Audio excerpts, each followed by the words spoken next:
D'abord, on injecte un anesthésiant au fœtus pour l'immobiliser et lui éviter de souffrir. La maman, elle, ne sera anesthésiée que localement. Une anesthésie générale risquerait de mettre le bébé en danger. Le professeur Nicolaides incise l'abdomen de la mère pour y insérer le stéthoscope jusqu'à l'utérus.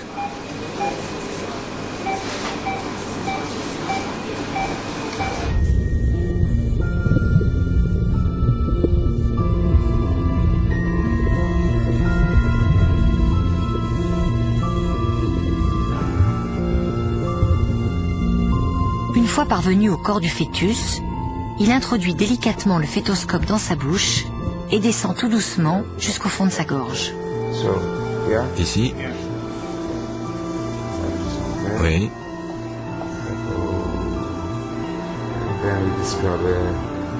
Ça doit être ici. Ça, c'est la glotte à droite. Une fois dans la trachée, le chirurgien va gonfler un minuscule ballon qui va piéger le liquide qui se trouve à l'intérieur des poumons. À mesure que le fœtus grandit, la croissance des tissus pulmonaires est stimulée par le liquide. Les intestins finiront par être repoussés hors du thorax. Le ballon va rester en place 2 mois, le temps pour les poumons d'arriver à maturité. Une intervention similaire permettra de le retirer juste avant la naissance, qui devra alors se passer normalement.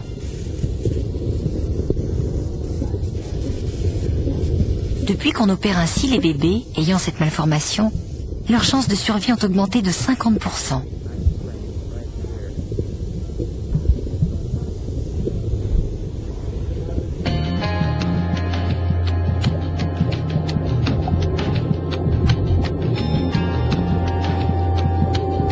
Notre petite fille, elle, n'a pas de tels problèmes. Aux 2 tiers de son voyage, elle a la chance de rester tranquille, lovée dans le ventre de sa maman. Personne ne la dérange. Et pourtant, le monde extérieur l'interpelle. Ses sens sont en éveil. Son cortex cérébral s'est développé. Elle devient consciente.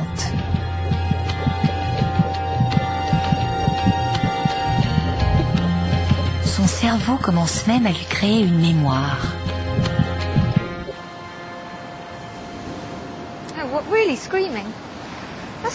La fillette passe tellement de temps à écouter la voix de sa mère qu'elle en connaît les moindres intonations. Constamment à l'écoute, elle a intégré toutes les informations lui permettant d'identifier la voix de sa maman et même d'y répondre. En analysant les cris des nouveau-nés, les chercheurs ont découvert qu'ils reproduisaient certaines des intonations de leur mère.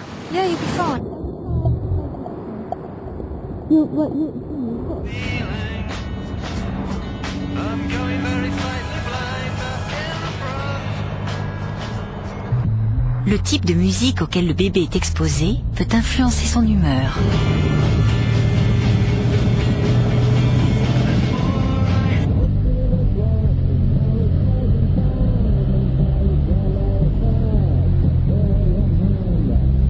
À 33 semaines, le fœtus peut reconnaître une musique et même se trémousser en rythme en l'entendant.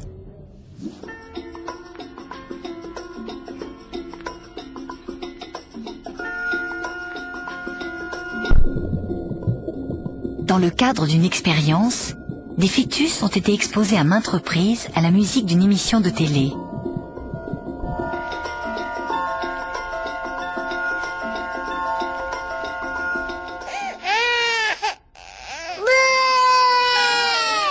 Après leur naissance, ces bébés tendaient l'oreille, s'apaisaient et cessaient de pleurer en entendant les premières notes de ce générique.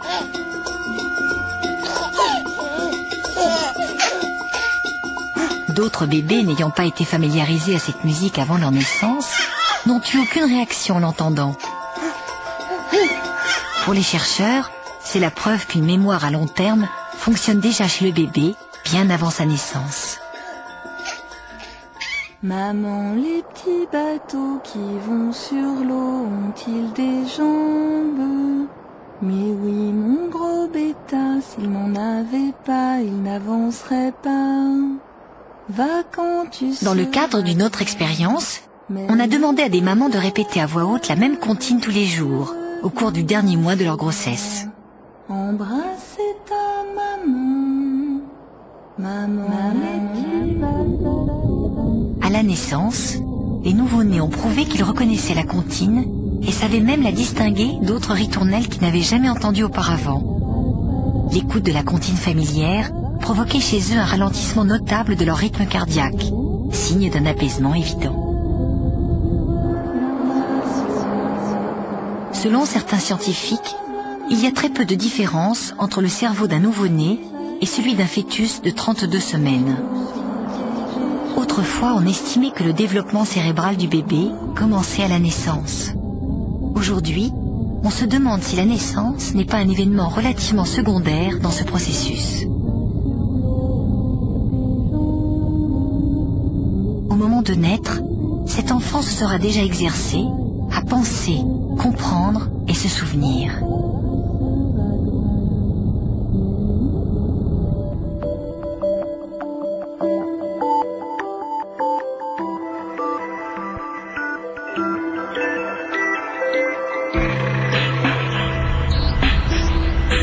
La dernière étape de la grossesse est la plus éprouvante pour la maman. Le poids du bébé et la pression exercée sur sa colonne vertébrale provoquent chez elle beaucoup d'inconfort. Son bébé non plus n'a pas le sommeil complètement paisible. Les échographies 4D ont permis d'observer chez le fœtus une phase de sommeil dite paradoxale, caractérisée par des mouvements oculaires rapides sous les paupières fermées. Après la naissance, cette phase de sommeil coïncide en général avec les rêves.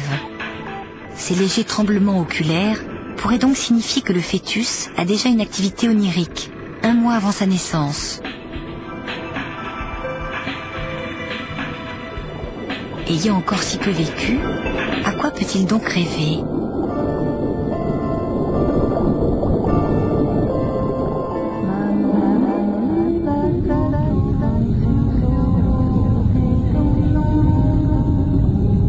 Son rêve se déroule peut-être tout en douceur, tout en sons et en sensations, sa peau sans cesse caressée par l'eau, ses oreilles bercées par des tons de voix étouffés.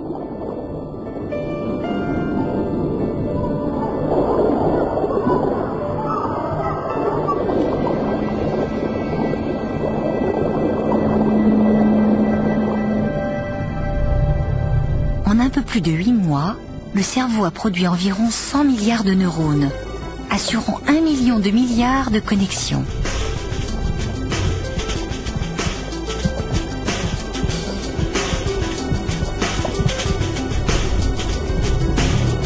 S'il naît à partir de 35 semaines, soit 8 mois de grossesse, le fœtus peut tout à fait survivre sans assistance médicale. Mais plus il reste dans l'utérus, plus grandes seront ses chances de naître en parfaite santé.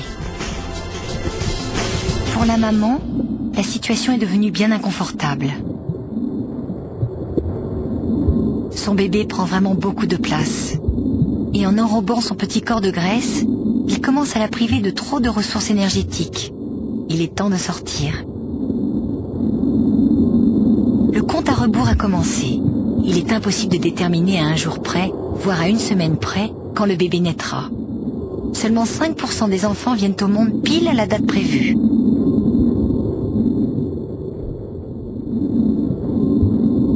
La maman reste dans l'expectative et guette les premiers signes du travail. Le début des contractions utérines ou la perte des os lors de la rupture de la poche amniotique.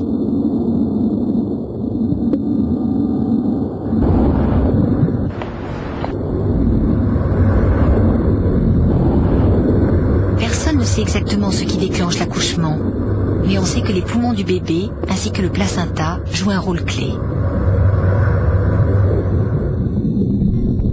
Une fois arrivés à maturité, les poumons sécrètent une protéine dans le liquide amniotique qui modifie l'équilibre hormonal du placenta. Cette protéine ralentit la production de progestérone et libère une nouvelle hormone, l'ocytocine, qui stimule les contractions de l'utérus. L'accouchement commence.